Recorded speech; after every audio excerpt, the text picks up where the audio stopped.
All right, hello. So today I'm going to talk over section 8-3 here, testing a claim about a proportion. Essentially, this is applying some of our hypothesis testing ideas to testing claims about proportions. So, hypothesis test for proportions.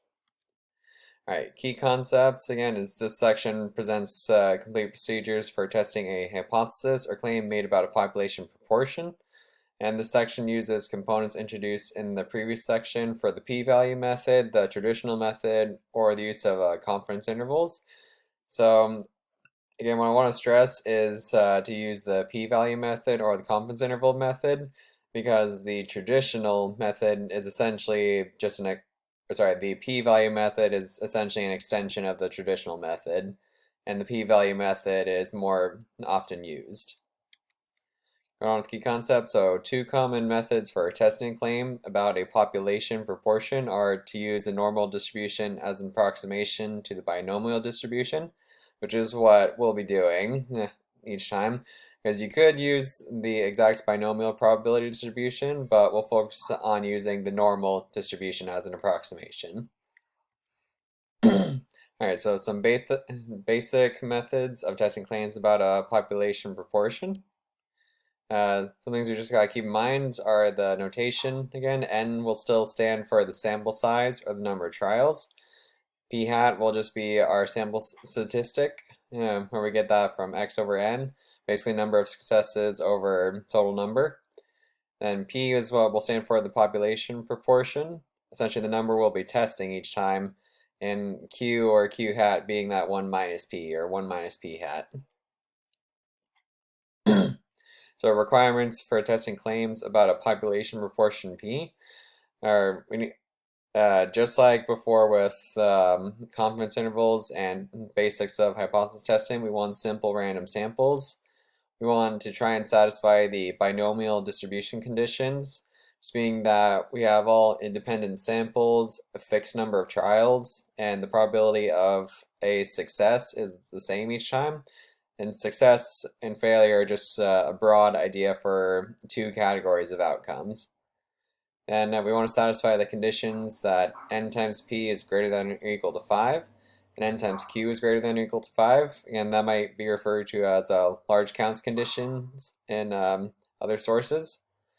Then so that way that satisfies more binomial distribution requirements. So we can use the normal distribution as an approximation. And one more thing here is maybe just that P is the assumed proportion, the one that we're testing, not the sample proportion. P hat is the one that'll stand for that, the sample proportion. So now the test statistic for testing a claim about a proportion is going to be a z-score each time, and we find that z-score by plugging in our p hat, so our sample statistic, minus our testing, or the proportion we're going to test, so p. And then all divided by the square root of p times q all divided by n. Notice inside the square root here, this is p, not p hat, and then q, not q hat. So this is going to be the population proportion we're claiming in both of those spots right there. Now, when we're using our p-value method or a critical value method or traditional method for solving these hypothesis tests, we're going to use that standard normal distribution each time. Just a caution again to try to make sure you don't confuse the p-value with the actual proportion p. The p-value is that probability of getting a test statistic at least as extreme as the one representing the sample data. Then p, the population proportion, is what we're claiming and testing each time. So when you use the p-value method, there are several computer programs and calculators that can provide a p-value. Now you can also find a p-value from the z-table, or the standard normal distribution, which will be great to use if you don't have technology available.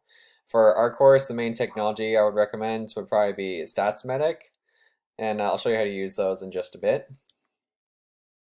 For the critical value method, we're essentially using some of the same ideas described in section 8-2, and I'll show you kind of what it'll look like with an example. When it comes to the confidence interval method, in general, for a two-tailed hypothesis test, construct a confidence interval with the confidence level corresponding to the significance level. And then, as in table 8-2 in the text, so basically the way it works out is depending on what your significance level is for the hypothesis test. So these would be your alpha levels. Say you have an alpha level of 0.01, the most common one, an alpha of 0.05 or 0.1. If you're doing a two-tailed test, you'd make a confidence interval with a confidence level of 99% for an alpha of 0.01, 95% for an alpha level of 0.05, and so on. And just remember, with confidence intervals, you're essentially making the confidence interval and seeing if the claims value fits in the confidence interval or not.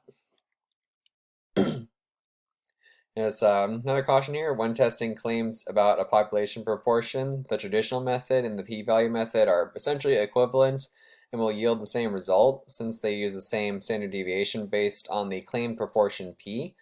And it's just kind of a fancy way of saying they're using a bunch of the same numbers. And however, the confidence interval uses an estimated standard deviation based upon the sample proportion, p hat. So it's saying that the p-value method and the traditional method use p more so, but the confidence interval method uses just p hat more so. So because of this, it is possible that the traditional and p-value methods may yield a different conclusion than the confidence interval method. So a good strategy for this is to use a confidence interval to estimate a population proportion, but then use the p-value or traditional method for actually testing the claim about the proportion. Now, before we do an example, a quick summary of the 8 steps that at least your book splits hypothesis tests into. So step 1 is just to identify the claim to be tested.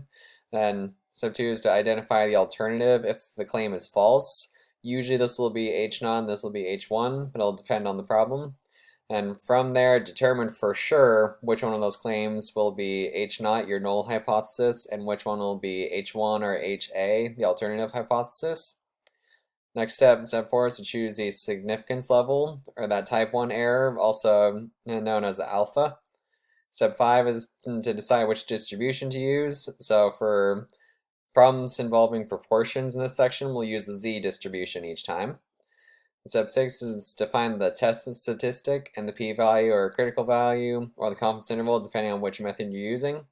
Step 7 to either reject H0 or fail to reject H0. And step 8 is just going to be to restate your decision in context with non-technical terms.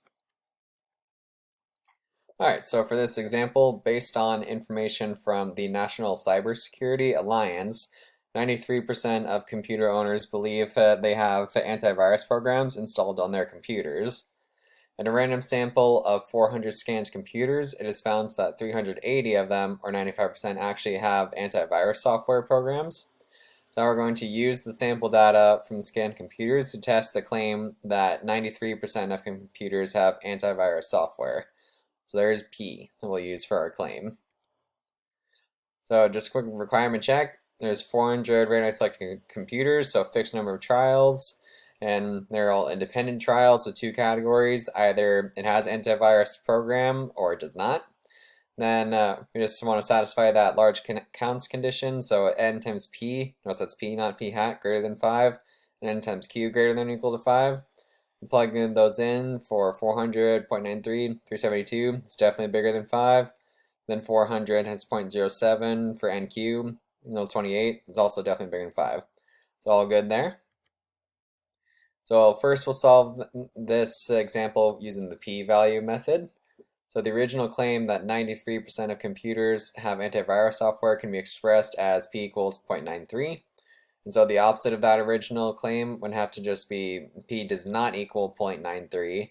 And then so we turn those into our null and alternative hypothesis. Notice we're using does not equal for the alternative hypothesis, not less than or greater than. We're using does not equal. So because of that, that means this will be a two-tailed test. I'll show you what that looks like in just a bit. Going from there, step 4, for the significance level, we'll go and select that alpha of 0.05. And that's the most common alpha level. This is kind of more of just a choosing step. And because we are testing a claim about a population proportion, the sample statistic to test is p hat, so we're deciding on our distribution to use. And so we're going to approximate this with a normal distribution, or that z table. And next we need to figure out what our test statistic is, so plugging everything in to find that z-score. So I need to plug in our p hat, so that 380 over 400, which will be that 0.95 from earlier. So we plug everything else in, we get that z-score of 1.57, so that's our test statistic. Now for the p-value method, we go and look this up. And so because this hypothesis is two-tailed, again, since I was saying it was does not equal, so it makes it two-tailed. With that test statistic, the p-value is twice the area to the right of 1.57.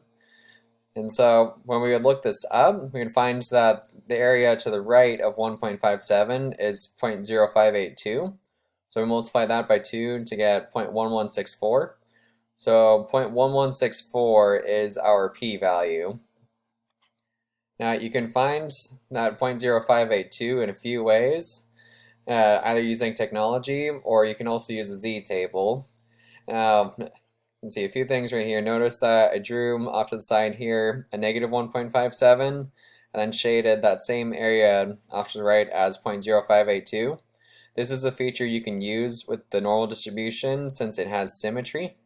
Basically, the area to the right of positive 1.57 is the same as the area or the probability to the left of negative 1.57.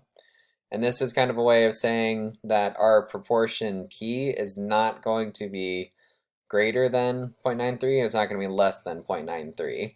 That's why we're getting a two-tailed test from this. Now, just to show you how you can specifically get that 0.0582, we're going to look at the z-table. And so I'm going to look on the negative z-score side, and I'm just going to find over here negative 1.5, trace order 0, 1, 2, 3, 4, 5, 6, 7. So here's that probability to the left of a z-score of negative 1.587, and notice that is 0.0582 right there. Now I went ahead and used that side just because the z-table only gives you less than probabilities, so personally I just find that easier. And either way you can just multiply that by 2, still get that 0.1164. Now there are other tools you can use, such as there's an applet in StatsMedic where you can get a p-value from that as well. I'm going to show you where to find that. Just go into the dashboard. I'm going to navigate my way through here until I can get to some of the StatsMedic applets. Okay, so once I pull this up, I'm going to use one of the applets that's down at the bottom here. A one sample z-test for proportion is the one I'm going to use in this case, since it was only the one sample of 400 computers. I'm doing a z-test for proportion, just since the z distribution is what I use for this proportion test. It just takes a sec to load here. Oh, there we go. Alright, so for the variable name, I'm just going to say computer virus protection. I'll just put my two categories of protected and not protected.